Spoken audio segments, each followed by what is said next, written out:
La plupart des passagers pensent qu'un vol est quelque chose qu'il faut simplement supporter. Ils s'installent sur leur siège, se dépêchent de pousser leur sac sous le fauteuil devant eux, mettent leurs écouteurs et attendent que le temps passe. Sans le savoir, ils se placent déjà dans une position défavorable. Un vol n'est pas une épreuve d'endurance. C'est une expérience qui se prépare. À l'atterrissage, certains voyageurs sont épuisés, irritables, déshydratés, avec des douleurs partout, tandis que d'autres descendent de l'avion détendus, lucides et prêts à bouger immédiatement. Cette différence repose sur une stratégie simple, appliquée dès les premières minutes à bord. Les voyageurs avertis commencent par libérer leur espace au lieu de l'encombrer. Tout ce qui ne sera pas utilisé est rangé. Trop souvent, les objets finissent éparpillés sur les genoux ou au sol. Ce désordre n'est pas seulement inconfortable, il crée aussi une tension mentale constante. Les objets tombent, se font bousculer ou doivent être réorganisés sans cesse. C'est évitable. Les experts séparent, avant même de s'asseoir, ce qui sera réellement nécessaire de ce qui ne le sera pas. Tout ce qui n'est pas indispensable est placé dans le compartiment supérieur, laissant l'espace au sol dégagé. Une fois l'espace dégagé, il crée volontairement une zone de confort personnel. Un siège d'avion n'est pas une chambre, mais avec une bonne préparation, il peut en donner l'impression. Il ne garde à portée de main que quelques éléments choisis: eau, écouteurs, baume à lèvres, une couverture légère, un livre, et s'il compte dormir, un masque pour les yeux ou un coussin. Ces objets restent dans la pochette du siège. Tout le reste est rangé pour éviter de se lever sans cesse. Cela évite de fouiller un sac dans l'obscurité ou de déranger son repos une fois les lumières éteintes. L'objectif est simple: créer un petit espace personnel où tout est accessible et rien n'est superflu. Les voyageurs intelligents ne surestiment pas non plus la propreté de la cabine. Les tablettes et les boucles sont touchées par des centaines de personnes et pas toujours désinfectées. C'est pourquoi ils sortent une lingette et nettoient leur zone sans se soucier du regard des autres. Ce geste réduit les risques, mais il redonne aussi un sentiment de contrôle sur cet espace impersonnel. La posture vient ensuite. La plupart des passagers s'affaissent et endurent l'inconfort. Les voyageurs avertis ajustent leur siège immédiatement pour un bon alignement du corps. Ils soutiennent le bas du dos avec une veste pliée et ajustent l'appui-tête avec soin. Ce n'est pas une question d'apparence, mais de santé, pour éviter les douleurs et la fatigue inutile. Bon voyage. Bien se reposer commence par bien s'asseoir. Un bon début évite de gâcher toute la journée. Les voyageurs avisés vérifient leur ceinture dès le départ, calmement, avant que l'avion ne roule. L'air en cabine est extrêmement sec. La déshydratation s'installe sans qu'on s'en rende compte. Apportez une bouteille réutilisable et buvez régulièrement plutôt que de grandes quantités d'un coup. Privilégiez l'eau et méfiez-vous de l'alcool et du café, qui accentuent les gonflements. Toutes les 2 heures, levez-vous. Quelques pas maintiennent votre circulation sanguine active. Si vous ne pouvez pas bouger, fléchissez vos chevilles et bougez vos orteils régulièrement. Choisissez des vêtements qui accompagnent le corps au lieu de le contraindre. Privilégiez la souplesse. Pour un vol sans fatigue, commencez par vos pieds. Choisissez des chaussures souples et légères. Les chaussettes de compression sont un véritable investissement pour votre santé, favorisant une circulation optimale. Voyez le vol comme un temps de récupération.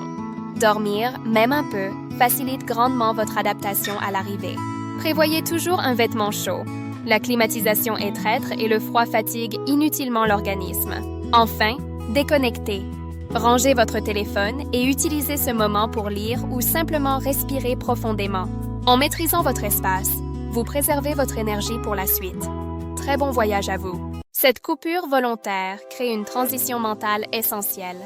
Elle marque le passage entre le rythme de la vie quotidienne et celui du voyage. En se déconnectant du monde extérieur, on se reconnecte à soi-même. Et cette reconnexion, même brève, améliore considérablement la qualité de l'expérience. Cela va bien au-delà du simple confort physique. Les voyageurs les plus attentifs vont encore plus loin en préparant leur esprit. Au lieu de ruminer des problèmes laissés au sol, ils ferment les yeux et imaginent ce qui les attend. L'odeur du café dans une nouvelle ville, la lumière sur une place inconnue, le vent sur le visage, les voix dans une langue étrangère.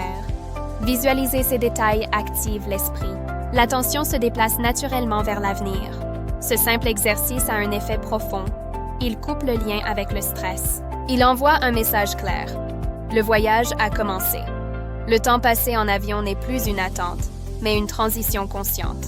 Cette préparation repose simplement sur une intention, celle de vivre le voyage dès maintenant et non une fois arrivé. Dans cet état d'esprit plus ouvert, chaque geste devient plus conscient, y compris ceux qui concernent les autres passagers. Un exemple est le fait de retirer ses chaussures. Sur les longs trajets, cela peut améliorer la circulation sanguine et favoriser la détente. C'est un choix pertinent, à condition d'être fait avec discernement. Veillez à garder vos pieds strictement dans votre espace personnel. Il est inacceptable de poser des pieds nus sur des surfaces partagées. Accoudoirs et tablettes ne sont pas des repose-pieds. Le respect de ces limites préserve une atmosphère sereine pour tous. Être à l'aise ne signifie pas oublier les règles de vie en commun. Cette attention se poursuit avec l'anticipation du froid, un problème que beaucoup de passagers sous-estiment encore. Les voyageurs avertis apportent leur propre protection thermique, un pull confortable ou une couverture compacte prévue pour le voyage. Se tenir au chaud favorise le repos, la détente musculaire et une meilleure qualité de sommeil. C'est une prévention simple mais efficace. En cultivant cet état d'esprit, vous transformez même un vol ordinaire en une partie intégrante de votre aventure. Bon voyage! À mesure que le vol avance, les voyageurs les plus attentifs prennent soin de leur état émotionnel. Ils choisissent consciemment leur réaction face aux imprévus. Cette capacité à lâcher prise transforme l'expérience, laissant place à une gratitude calme. Ils se rappellent que voyager est une chance. Le voyage est une transition entre deux réalités. En acceptant l'imperfection, ils libèrent une énergie précieuse pour ce qu'ils contrôlent, leur respiration, leur posture, leur rythme intérieur. Le voyage cesse d'être une suite d'inconvénients. Il devient une expérience globale, faite de petits choix conscients. Apprenez à voyager autrement. Bon vol. L'équipage, souvent soumis à une forte pression, réagit différemment face à un passager respectueux. Cette attitude favorise des interactions plus fluides. Le voyage devient alors une expérience partagée plutôt qu'un affrontement silencieux entre individus contraints de cohabiter. À ce stade, le rapport au temps change lui aussi. Les voyageurs les plus attentifs cessent de compter les minutes et se synchronisent plutôt avec le rythme du vol. Un repas, une phase de repos, un moment de lecture, une pause de réflexion. En découpant mentalement le trajet en moments simples, le temps cesse d'être un ennemi. Ils se rappellent également que, malgré les désagréments, être à bord d'un avion reste un privilège. Voyager librement n'est pas une évidence universelle.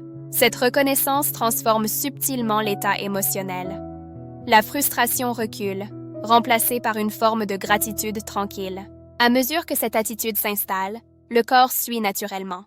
Les épaules se relâchent, la respiration devient plus lente et plus profonde. Le visage se détend. C'est dans cet état que les voyageurs expérimentés arrivent. Pas simplement transportés, mais déjà prêts à vivre pleinement ce qui les attend ensuite. Dans cet état d'ouverture et de disponibilité intérieure, les voyageurs les plus expérimentés arrivent à la dernière étape de cette transformation silencieuse. Le trajet n'est plus perçu comme une attente inconfortable à subir, mais comme une partie intégrante du voyage, avec sa propre valeur. Le voyage ne commence pas à l'atterrissage. Il commence au moment précis où l'on décide comment vivre chaque étape. Même un vol inconfortable n'a plus le même impact. Le bruit et l'étroitesse deviennent un décor, et non le centre de l'attention. Certains utilisent les dernières heures pour affiner cet état, posant leurs intentions ou se concentrant sur leur respiration. À la sortie de l'avion, ils avancent avec une énergie stable. Ils ne sont pas surexcités, mais présents. Voyager confortablement, c'est voyager avec conscience.